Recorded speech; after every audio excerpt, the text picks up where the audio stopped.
Hey, Bruce Reba here, leaving Kennedy Space Center after another day in living a sci-fi story. I'm author of Freedom's Quest. Please check it out. It's a Florida history story. And Woodpecker on Kindle Vella. It's a sci-fi story about the Space Center. Been talking lately about some of my Eastern Test Range adventures. I was 7 years a diver for the Air Force Test Range, and it's pretty good times. It's Ascension Island. It's remote, desolate, depressing, makes you drink. What else? Barren. Good fishing, good diving. So my boss and I, we were in this. We're scuba diving at night. We're murdering lobsters. And we're back in this cave. We're about 60 feet back in this cave. And so my tank was banging out the ceiling of the cave as I was holding the bag between my knees. And John would spear a lobster and hand it to me, and I would bag it. And we worked our way back into the back of the cave, killing things. When we got all the way back in there, just till there were just little antennas sticking out of the crevices at the back of the cave.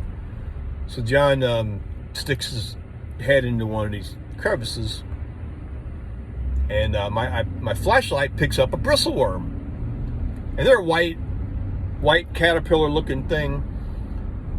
And I just happened to see him on the Discovery Channel the other day eating a starfish maybe, but it made me think about this.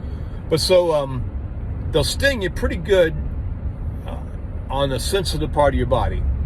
And actually the sting reminded me of the white Florida caterpillars that will sting you, because they look the same. But so John's got his head stuck in this crevice, more or less, crevasse, and he's angling to get a spear shot. And when the light picks up this bristle worm right next to his head, and when John pivots to make that shot, he runs his neck right into that bristle worm.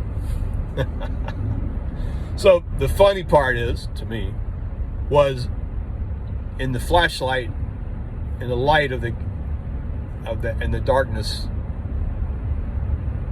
his whole body went rigid, like he just got electrocuted.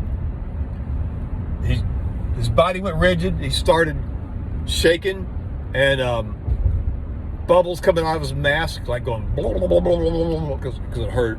It did hurt, and he's maybe cursing through his regulator. But it was just to me it was funny. I mean, I laughed a lot, but the reaction of getting stung underwater on the neck was priceless. Bruce Reba out.